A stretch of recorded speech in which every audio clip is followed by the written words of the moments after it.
Welcome back, friends. It's another episode of the Mindful CEO, as you know, here with our co-host, handsome co-host Aaron Hendon. What's up, man? Ooh, handsome today. Well, you're looking slender, dude. You've been doing the work. You've been I putting in the have I, work. I have been doing the work, since we recorded that episode Yeah.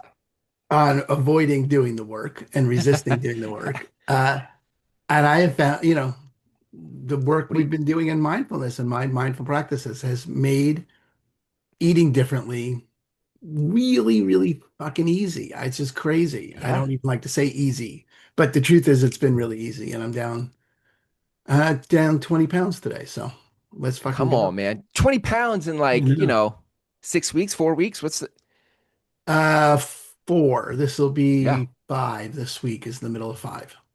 And it's Yeah. not even, it just rolls off your back. It's not even a burden for you. You're such a mindful Jedi that There's it's just something easy. about it that's real. It's radically different than it's ever been in the past. Yes. That's Yes, good. there I is. love that. Um, but enough about me, Chris. What do you think about? Okay. But this week we do have a great guest. So I was very excited to see Marta on the call sheet for the day because I had a great conversation with Marta on her podcast.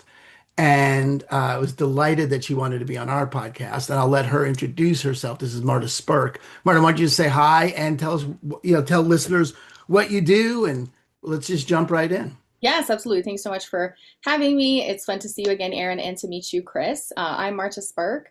I am a speaking strategist for women entrepreneurs. My work in the world is helping people with their stories, sharing their stories in a meaningful way to help inspire and change other people's lives. Love that.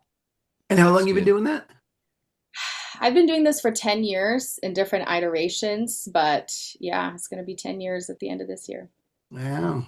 Very cool. Mhm. Very cool. Well, thanks for being here. Yeah, I thought we had a really fun conversation when we talked. Um, all right. Well, here's the what Chris and I were talking about when you barged in. So and then where I think I'd love to get your input in this because uh, Chris was asking me about what was the end game? No, what was the word you used? So I've been I hired a strategist, sort of a marketing guy that's authority building kind of thing, and I want to get into bringing mindfulness into more corporate Oh, settings and right. empowering sales teams and bringing that in. And Chris was like, okay, well, once this gets in, right, It's the relationship journey. What's the core offer? What's the what's relationship journey the once people buy your book? what's the core offer? That was the thing he said, right? Yeah, yeah. And I was because I do not want to do one-on-one coaching. I don't like mentoring. I don't like one-on-one. I find it very tiring and very difficult for me to stay focused. I like one to many. I like teaching. For a long time, I had those as the same thing. Mhm. And until I took a mindfulness mentoring course. And I was like, oh, mentoring, really different than teaching. Mhm. Don't like mentoring, do like teaching. Um, and that's just, not everyone's like that and whatever. But so what's the core offer if it's not going to be coaching? And I'd like to do workshops and trainings and for, you know, training people because it takes 8, 9 weeks to get people in a habit of meditation and mindfulness and start to see results. Yeah. So that's sort of the core offer. And then um, one of the things I was thinking about, and this is where I thought, oh, Marta probably has some input on this, Mm. is um, I don't know that it would work for me to train a team in mindfulness if the C-suite wasn't practicing. Mm.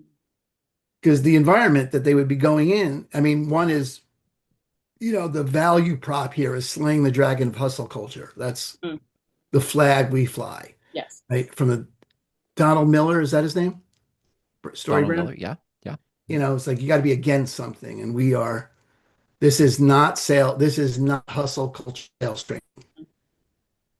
This is the death of that. This is beyond that. This is way more potent than that.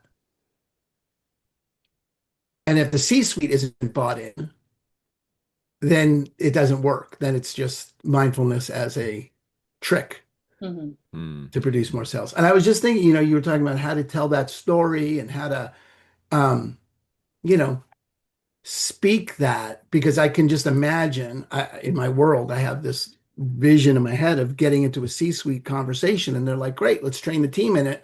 And then I say, well, what about you? And they go, well, no, no, no, I don't have time or whatever. And now I'm like, well, this is not going to work, which is fine. I mean, that may be all there is to say, Right. right? But I'm just curious, if if what would you say about that? If you had, here you have an entrepreneur that's got a product or an offering that needs the C-suite to participate in it, Mm-hmm. to actually do it so that it works for the team.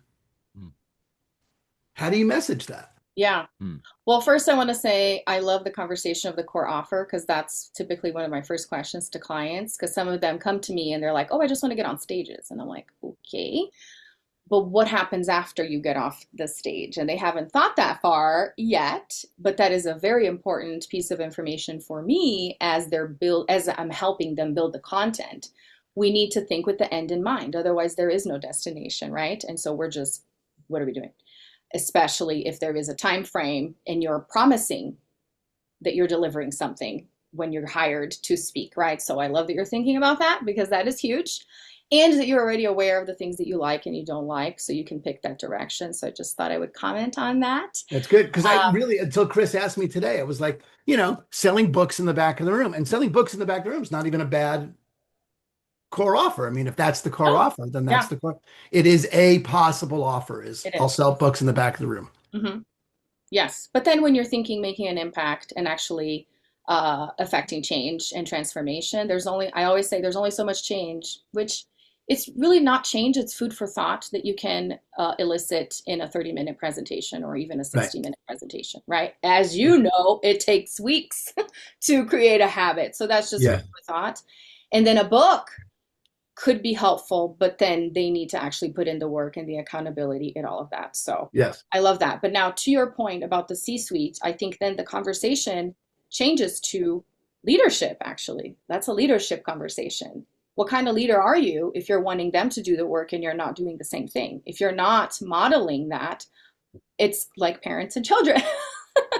How do you Mm. expect them to act a certain way if you are not doing it? Because they're going to copy whatever it is that you do and not what you say. So the messaging and the offer, when you say, hey, this is what I do, part of the work is you're going to have to participate. And maybe it starts with you because it actually does. And then we'll do it with them, or it's going to be, a collaborative thing. But I don't see it working if they're not involved. It's good. Yeah. I think I love the context of leadership, which is good. I mean, I feel like that's because it challenges them. It Mhm. calls them up. Right. And it's always good to have people you won't work with. I think it's always useful to have a takeaway like, okay, well, then let's settle on, if you think this is a good idea, good, then we can sell the book and I can do the speech and we can do the hour. And there's, a QR code in the book for them to do the live cohorts. And anyone Yeah. who it speaks to, they can do it. And it'll make whatever difference it makes. And that'll be that. Hmm. But if you really want to provide leadership, then and really have this implemented, then you got to walk the walk. Right. And part of the messaging too is having them become aware that they need this. Because isn't that sales anyway? Yes. People are not thinking about your product. You have to make them think about it and come to the conclusion that they need it. So they need to understand that they have a problem. That's your job. And they need to understand that you have the solution. That's also your job. And Yeah. that makes them want to talk to you and hire you. That's the whole point of the things that we create, right? The content is I'm not walking down the street thinking about your business. I'm thinking about my life. But then you come in and you're like, hey, did you know? All of a sudden, it becomes relevant to me. Tell me more. And then Right. That's now, good. now I want to hear what you have to say and maybe engage in hearing what kind of ways you can help me, how much does it cost? And sometimes, and that's the work that I do too, is people are already jumping to the offer, right? Well, wait a minute, I don't even know that I need this. Right.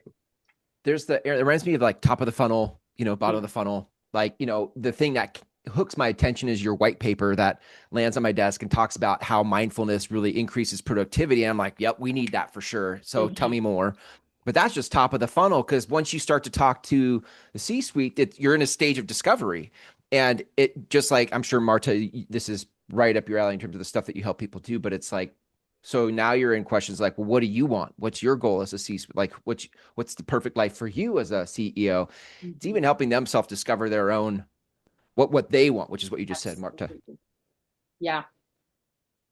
Yeah, Yeah, I'd have to have that conversation with them on a personal level. right.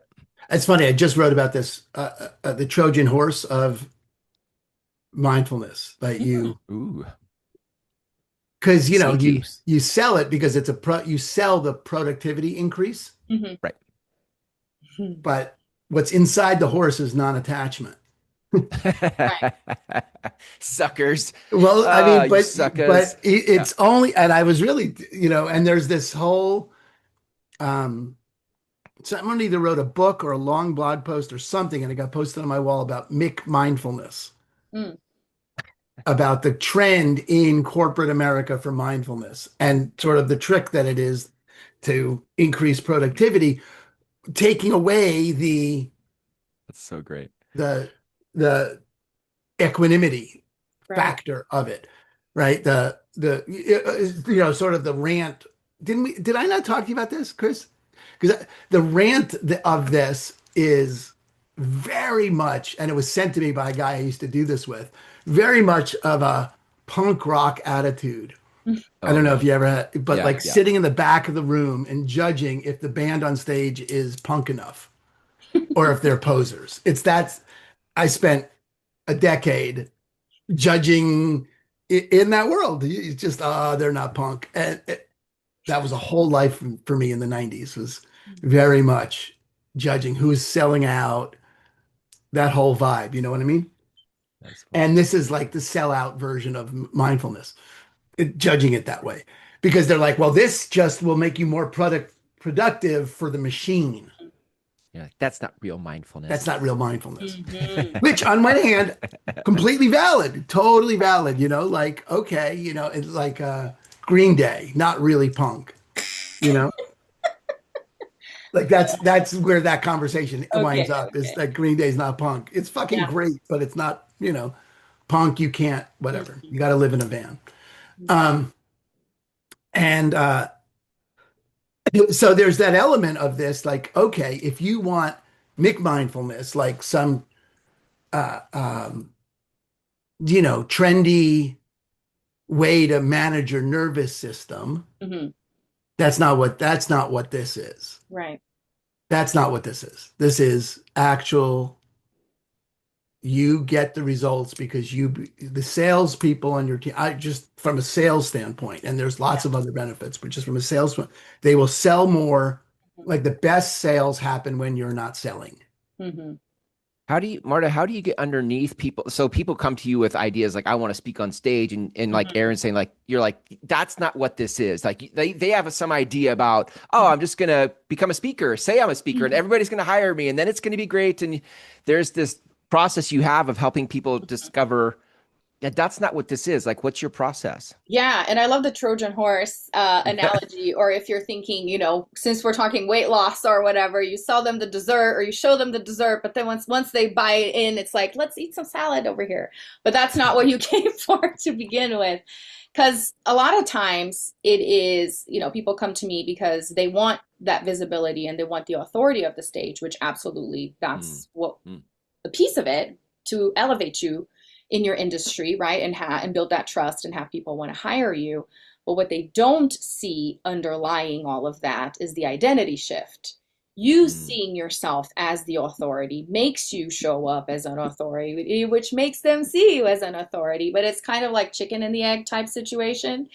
mm, You just have to start going and do it and do it. And mm. doing it is doing it messy is better than not doing it at all. And some people stop themselves. And that's where I come in because I help them with the organization process of let's look into your story. Because I was just working with somebody that has a marketing agency. I mean, how many people can talk about marketing and say these are the elements of a personal brand? Boring, yawn. Or you can start off saying, this is how my story began, and this is where the name of my company even comes from. It was actually an interesting story. Like she's rebranding and she's using an agave plant to talk about the progression of the growth. And I'm like, oh, I love this analogy. She's using a what? An agave plant, like, Oh, okay. That's what I thought you said.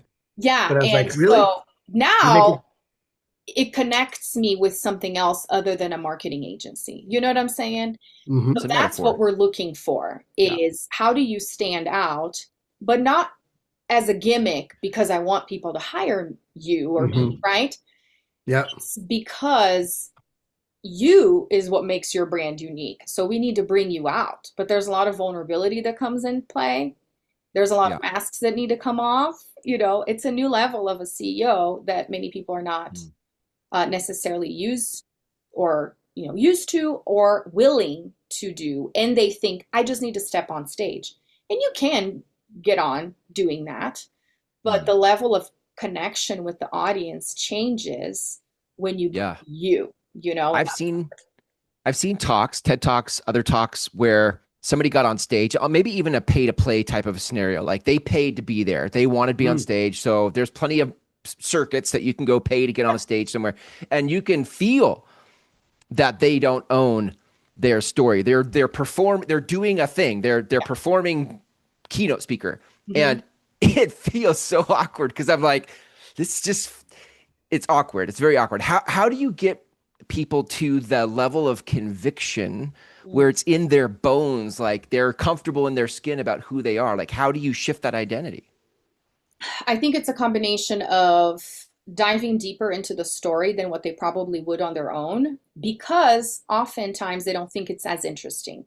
Because Mm. we've had this image of let's separate the personal from the professional, but there's a surge and a movement, might I say, that people want the personal. Right. Maybe because of social Yeah. media, I don't know. There's this whole thing, founder-led branding. They don't want just this impersonal website without a face. They want to know Mhm. who is behind it.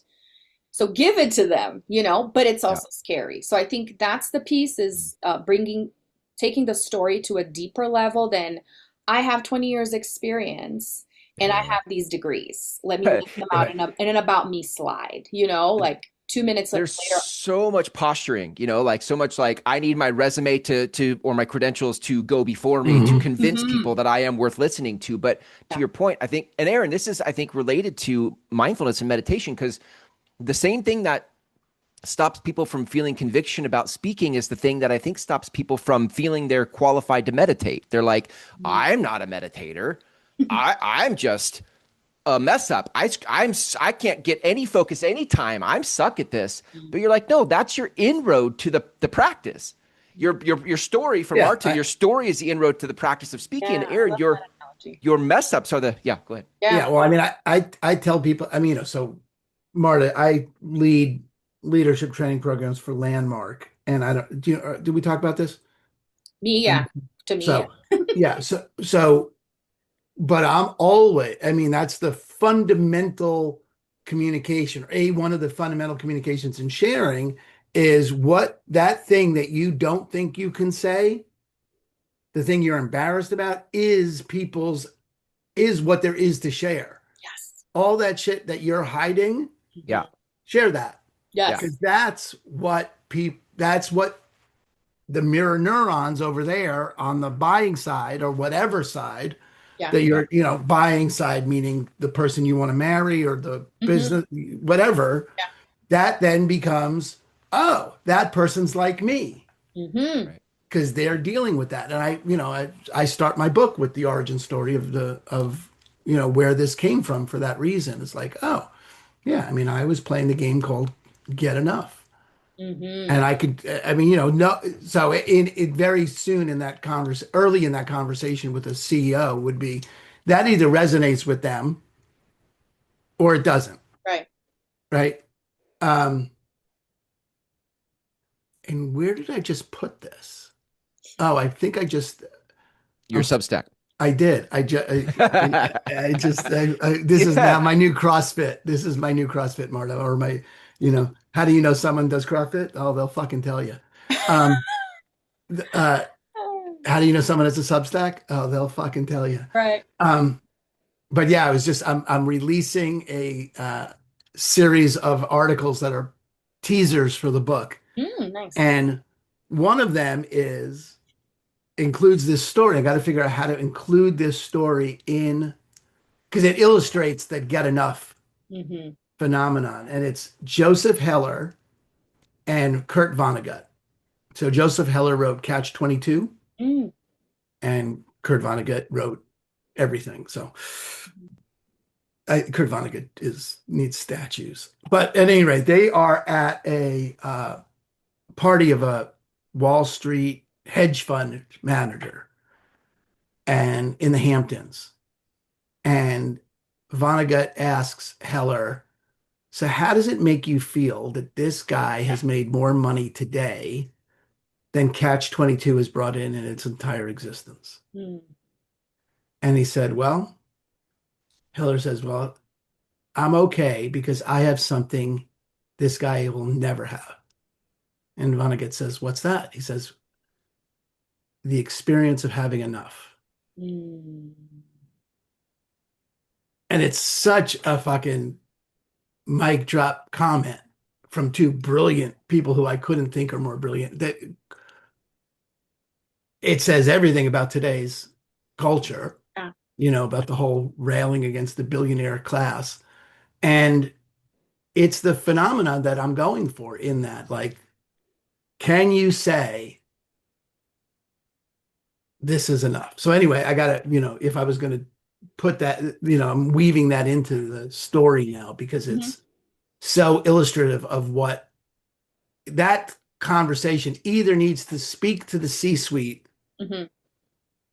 or I'm not really your guy. Yeah. That's Yeah. really what it comes down to. Either you get that as aspiration, at least, get the trap you're in, or you don't. And if you don't, then, there's plenty of sales trainers, Yeah. Well, and I plenty of them. think your lead in then to the companies that would be interested or the C-suite that would be interested in participating is not the productivity lens, right? It's the lens of what you just said. Like you want people to feel, you want the whole culture of the company to be, we are enough and we have enough, which, Yeah, but you can't I don't think anyone's buying that. That's not something they'll buy productive. That's the Trojan horse right. is, and it's only, and this is what I came to too, because, and I just realized as we were talking, this is the thing the forum provides, Chris, is no one does the forum for what the forum provides. Mm. People don't do the forum to lose the sense of self as an object in a world of other objects and to locate themselves as a space in which life shows up. No one buys that. They do the forum because they want to have a better relationship with their wife or they want to stop complaining about their job. Well, maybe there's a hybrid here because I feel like there's people want what they want. If I'm in business, obviously the desired result is growth, performance, profit, Yes. whatever. Hmm. But there's a niche in here somewhere that is people who are far enough along in their own awareness to know I don't want to Yes. subject my people to the old ways that we get to those results. Yes. Yeah. There has to be, which is exactly the point, which is why the C-suite needs to be buy-in, Hmm. right? They Right. need to know, right? And the benefit is it's only a bait and switch Hmm. if you don't deliver on both. It's only a Sure. bait and switch if you don't deliver on the productivity, Yeah. Right. right? It's only a problem. You can sell the productivity because you are going to deliver it. You're just not delivering it. The you're delivering it through something they wouldn't ask for. Right. It's just a byproduct, but it's not the main deliverable that they're, That's right. The deliverable really is non-attachment. yeah. But through non-attachment, you get an increase in sales and that's the part that needs to be discovered and not really spoken about, because if you just sold non-attachment, it would look like not caring. Right. It would look Sure. like, Sure. well, Sure. then that's not what we want. We want people to care more. Right. Marta, so I'm sure Aaron's not the first person. I mean, there is a thing called people say, I want to be a speaker or whatever, and they come in thinking they're going to speak to all the people. Mhm. How do you help shift people to the benefit of a niche, the benefit of a target audience? Yeah. Well, that it was one of our first conversations is we're going to build a talk and we have to pick a lane. That doesn't Right. mean that you won't have other audiences and other topics, which you should, Right. because if you have enough expertise, you can talk about more things and specific topics more in depth, but we need to pick a specific lane. And in that moment is when they get so much clarity about their actual work, which is fascinating because we spend so much time as entrepreneurs working on our elevator pitch, on our I help statement, and those are awful because they seem to be pigeonholing us. But then when you work on an actual talk, because it's longer, you have more time to explain yourself, right? And to make your point, it's easier to get to that one sentence, you know? Yeah. And I always tell them this goes hand in hand with your social media content, with what's on your website. It's not just going to be the talk, it's going to be the book that you're going to write, it's going to be the podcast interviews you're going to make because it gives you time to actually get into the weeds that you wouldn't get into that 30-minute presentation, right? And I actually love the conversation that we're having because there's so many parallels with the work that I do. For one, because you were asking me, how do you help people then get to that point of Right.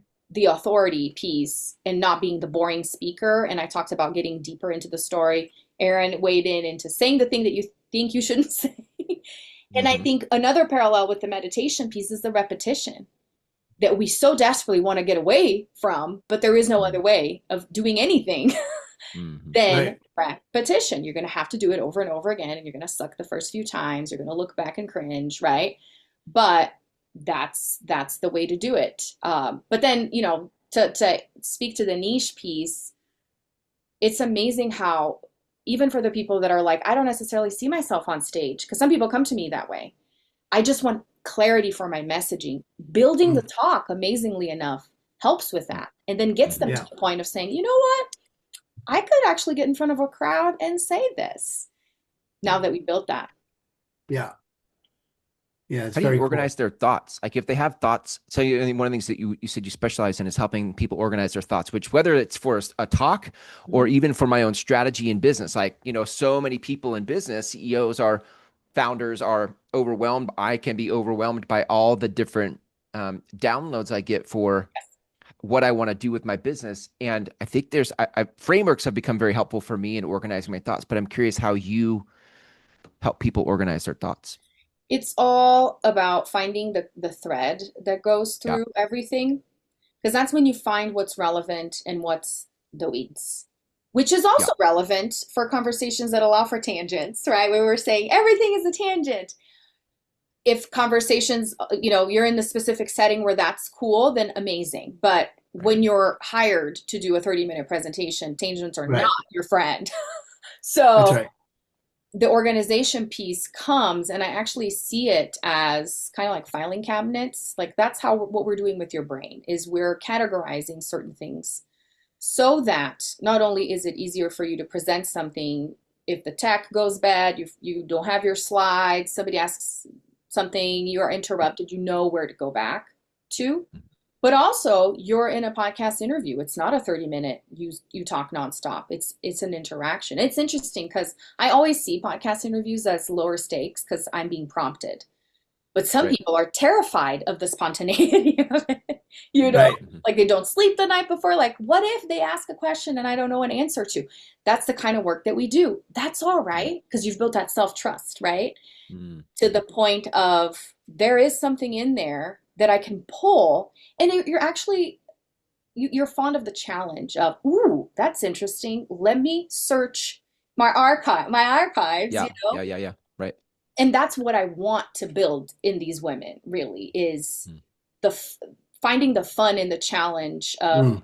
being prompted to think differently and make those connections. It's all connections. I almost wonder if it doesn't need to be a Trojan horse. I mean, I like the idea of that, but I almost wonder if I was just upfront about, look, I mean, who doesn't want results, and how much longer will we continue to pursue results at the expense of our own solitude, peacefulness? Like, yeah, Yeah, I think there's the conversation for well-being, right? It's Men's yeah, Mental Health Awareness Month, and there's a big push, for that. And I think mental health has its workplace, I, sorry, that sounds so dismissive. Okay. It's just For all horrible. you people who need that time, you should Yeah, take just it. You whatever for should, the week. help Okay, you yourself. exactly. That's what I meant. I'm glad I got that articulated. Um, you know, um, but just from the domain of selling the sizzle, not the steak, the thing that they want, and even if what, but the results, the productivity that they really want, if we got into like Marta's conversation about like, well, what do you really want? What's the offer, Chris? This is what's the end? Yeah. See, the end could be, and this, oh my God, I am now going to throw this in your face. I'm so happy. What's your Bring it. fucking vision? Does Yes. the Chris is the vision guy, and I'm always the fucking nuts and bolts of it. I'm like, dude, don't talk to me about vision anymore. Let's just talk about how we're going to get it done. But you're sitting there and you got to look, is your vision that you is a number on a spreadsheet, or is your vision that at the end of your days you wind up with a fulfilled life? What are we talking about? Yeah. And then, but from there, then once you get into the room, you can have the conversation about one or the other. But it's going to land on vision, right? No one's gonna be like, yeah, we need the number. Yeah. Um, I think you threw that in your own face. I think you threw that okay, in my fine, face. exactly. But I I was think you're just peeing in the wind, my friend. Peeing into the wind. okay, fine. Yeah. Um, but you know what I mean? Like there's that space of, look, that is what you want, and we're going to get there and you're going to hit your numbers because that's what Well, people yeah. that are in the zone do is they hit their numbers. We're training your team to be in the zone, but you don't get in the zone in order to hit numbers. Yeah. The zone's access isn't better number management. Marta, what's the? I'm writing another book here, and as I've been writing, I'm noticing how the prompts I keep getting for the writing are asking me for stories. Like, where in your life have you seen this truth at in reality? And I'm curious how effective you found not just my own story, but somebody else's story to convey or to transference for Mhm. me to believe what you're saying. Like Aaron saying, I'm going to go to a CEO and say, oh, mindfulness is great. How much more powerful is it to have an external example in a story to transfer believability, Yeah. Stories are or does that everything. not matter? No, it matters 100%. I believe any presentation, any type of content needs to have the practical application, but it has to have the illustration. One without the other, they just don't do the job because otherwise, why do I care about your story, right? Yeah. But then if you just have the points, the takeaways, I Yeah. have nothing to grab onto and I'll probably Mhm. forget it. Yeah. Whereas if there's a story, my brain, it's almost like the brain can solidify it easier. And that's the difference between those speakers that are more memorable versus the Mhm. ones that are not, is because yes, their Yeah. personality, all of that, but it is the storytelling. So that's one of the things that I always tell clients is I need a pivotal moment here. That's what we're starting with, is what Mm. was Yeah. that moment that lit that spark that made you want to start this business? We need, and some people know it right away. And some people Uh-huh. are like, I didn't have anything monumental. Like, I don't know if I can even do this. And I'm like, all right, let's tell me about So we go back and I prompt him. Everybody has a story. And that's one thing that I've learned in reading like stand-up comedians and just analyzing Mm. different backgrounds of people that are great speakers is that it doesn't really matter what it was. It matters how you tell it, Yeah. Mm. because comedians take the most mundane, that's what they're known for, the most mundane things they turn into something. That's what they do, is they compile moments, Yeah. that Yeah. that are super small, but they make it something cool, and they have the whole thread of the show, which is again that thread that It's I good. Yeah. help clients build. And when we're talking business, we need case studies and we need client stories. Right. So yes, your story is great to build that rapport of, oh, I see why you started this. I see why you're so connected and passionate about this. I need that as a client, right? Or as a prospect.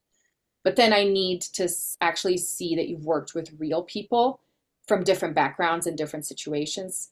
And of course, sometimes you are niche specific or industry specific, but I believe that being able to showcase, I've worked, depending on the industry, right? I've worked with married couples, I've worked with single moms, I've worked with, right? That helps because you don't know who's in the audience. So it's like, oh, you spoke to me right now. That one you Yeah. didn't, but this one you did, right? So those stories are huge to Yeah. illustrate the depth and the transformation. When they came to me, this is how they were. It's me in the audience, right? Right.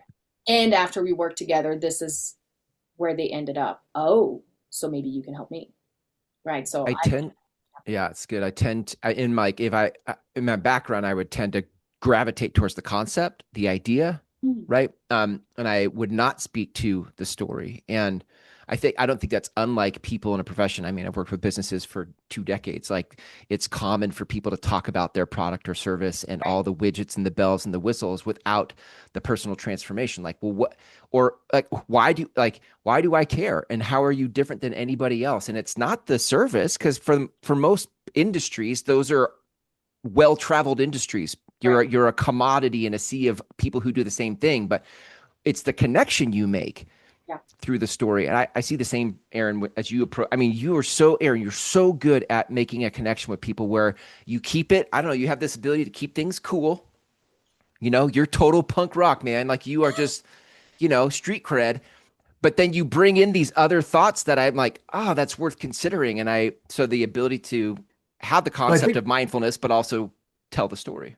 yeah, I think the other thing that I use in that is if I don't have a personal story, then metaphor is a really is a is it does the same job as long as they can connect to it emotionally, Yeah.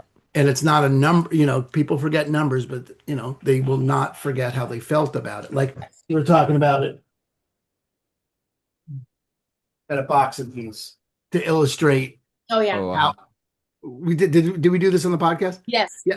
This is, I mean, we've done this here before, but these are, for those listening, Aaron's showing a Chinese finger trap. how mindfulness works. Why you're going to increase your sales. This is 100%, go ahead, put your fingers in it. Now go sell. Right. So you got to chill. So there's that, can you demo it? Can you leave them with this experience that they remember? It's a key.